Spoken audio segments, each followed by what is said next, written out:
Hey, Jessica, here in the Bay Area and across California, across the country, really. Every day I chat with my parents and relatives just to kind of find out, okay, who over there has been infected, and it's usually someone we know.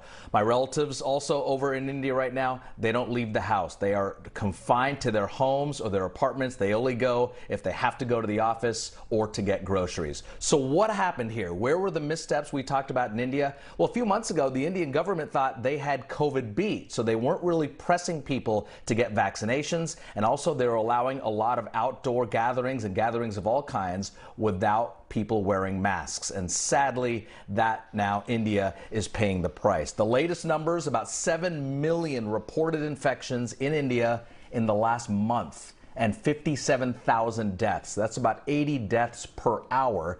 And these numbers are just the reported cases. There are likely many more deaths and infections in rural areas and those slums of Delhi and Mumbai. I spoke with my cousin, who's a dentist in Mumbai.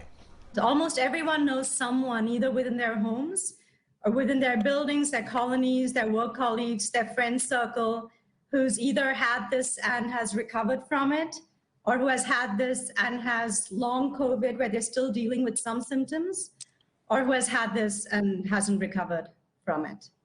So it's been a challenging time.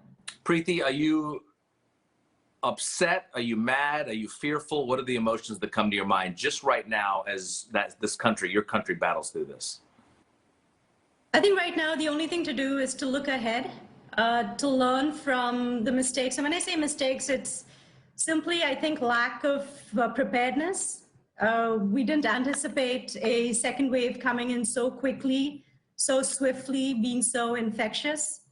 And so systems and help that should have been in place wasn't in place. So I think it helps to just look forward, see how we can flatten the curve as quickly as possible, learn from these mistakes so that if there is, God forbid, a third wave, that we're far better prepared at that time. We can certainly learn a lot for what's happening in India. In his news conference today, by the way, President Biden said he talked with Indian Prime Minister Narendra Modi. The president said the U.S. is actively sending supplies and oxygen, which is so desperately needed in India. Before we wrap it up, getting back to my cousin Preeti, she said her two kids, and I can relate here with my two kids, she said her two kids have not seen their teachers or friends in person in 14 months, and that's likely to continue through the end of this year. So consider that, 2 years without your kids seeing their friends or teachers in person. They're paying a big price over there. Guys, back to you. Very difficult time.